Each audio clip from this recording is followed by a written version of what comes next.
Hai teman-teman semua, Assalamualaikum warahmatullahi wabarakatuh.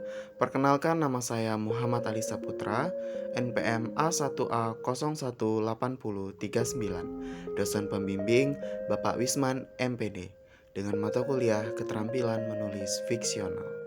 Di sini saya akan menjelaskan materi pengembangan latar cerita. Apa itu latar cerita? Menurut Suparmin, latar cerita atau setting ialah suatu keadaan yang melingkupi pelaku dalam sebuah cerita.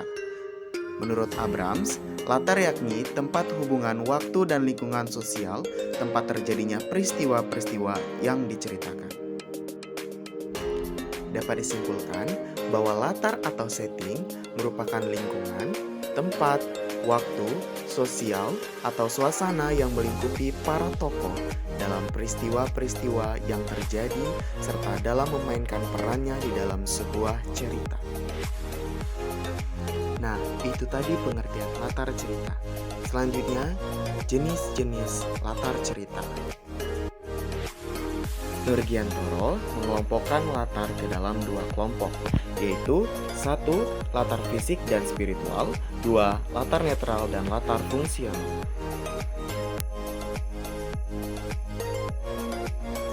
Latar fisik atau physical setting adalah latar yang dapat dilihat dan dirasakan kehadirannya, latar yang berhubungan dengan waktu dan tempat.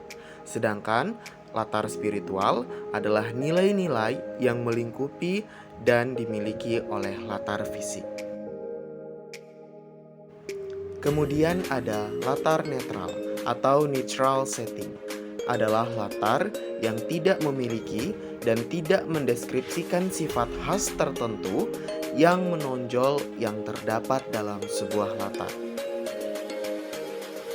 Sedangkan latar fungsional adalah latar yang mampu mempengaruhi dan bahkan ikut menentukan perkembangan plot dan membentuk karakter tokoh.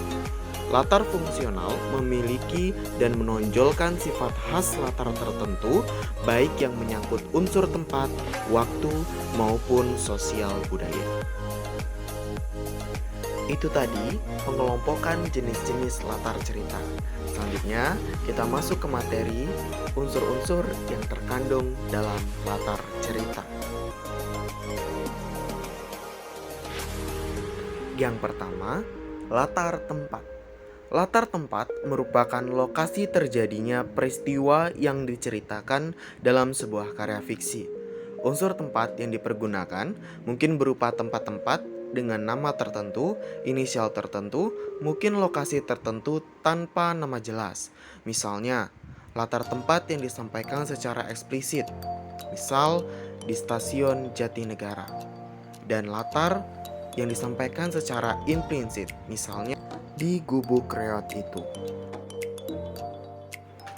Yang kedua, latar waktu. Latar waktu berhubungan dengan masalah kapan terjadinya peristiwa-peristiwa yang diceritakan dalam sebuah karya fiksi. Biasanya dihubungkan dengan waktu faktual, waktu yang kaitannya atau dapat dikaitkan dengan peristiwa sejarah. Yang ketiga, ada latar sosial dan latar suasana.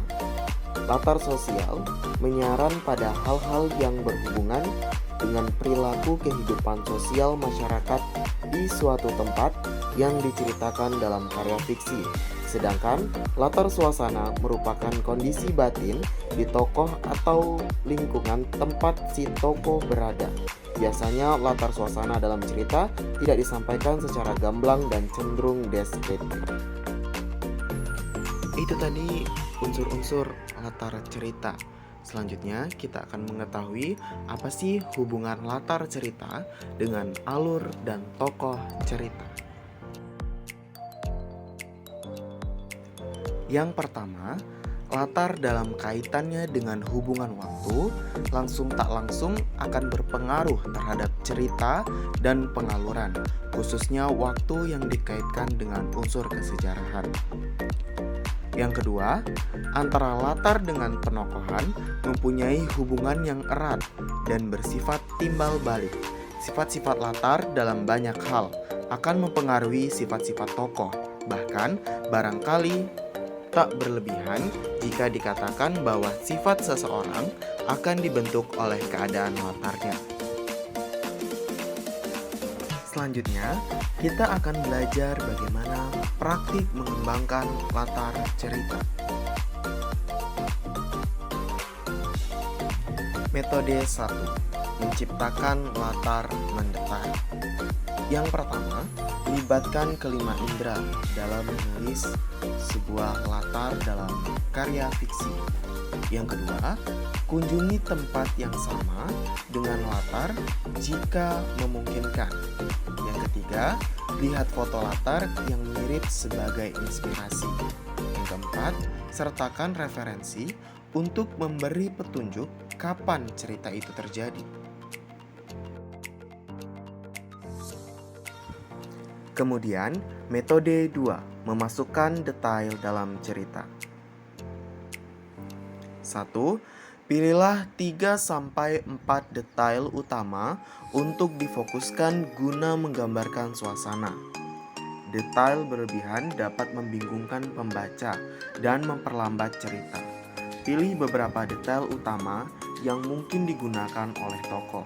Misalnya, jika Anda mendeskripsikan rumah terbengkalai, Anda bisa berfokus pada kertas dinding yang terkoyak, tangga rusak yang mengarah ke lantai 2, dan jendela yang ditutupi oleh papan lampu. 2. Bagilah detail ke dalam beberapa bagian untuk menghindari paragraf panjang. Hindari penjelasan latar dalam satu paragraf panjang karena pembaca mungkin akan melewatkannya jika mereka tidak melihat ada aksi di sana. Sebaliknya, sebutkan beberapa detail di awal paragraf, diikuti dengan tindakan tokoh. Jika Anda membutuhkan detail lain dalam paragraf tersebut, masukkan saat mendekati akhir paragraf. Misalnya, jika Anda menceritakan rumah terbengkalai seperti di atas, Anda bisa menulis, "Ku coba mengintip lewat jendela, tetapi ada papan lapuk yang menghalangi pandangan. Ku dorong pintunya yang lalu membuka dengan derit kencang dari engsel yang berkarat. Begitu masuk, jariku merasakan kertas dindingnya sudah terkoyak." Dengan cara ini, detail tetap dapat disampaikan di dalam paragraf tanpa melelahkan pembaca.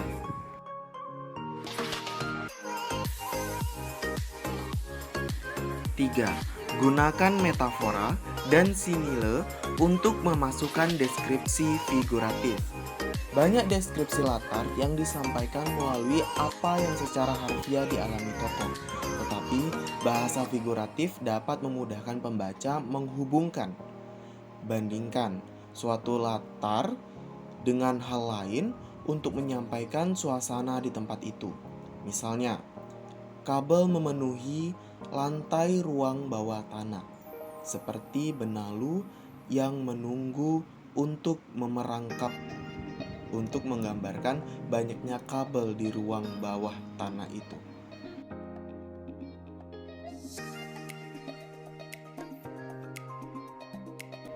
Metode 3. Menghubungkan latar dengan tokoh.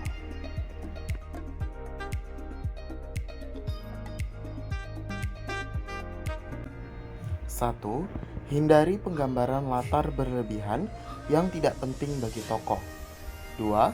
Deskripsikan bagaimana interaksi tokoh dengan latar untuk menggerakkan cerita. 3. Tuliskan bagaimana perubahan latar mempengaruhi tokoh. 4. Gunakan latar untuk membantu ekspresi perasaan tokoh atau tema cerita. Itulah tadi penjelasan mengenai pengembangan latar cerita, tugas keterampilan menulis fiksional. Semoga bermanfaat bagi teman-teman semua. Apabila ada kekurangan, saya mohon maaf. Jika ada kesalahan, saya mohon dikoreksi. Karena saya manusia biasa, tidak luput dari kesalahan. Saya akhiri. Wassalamualaikum warahmatullahi wabarakatuh. Terima kasih banyak telah menonton sampai selesai.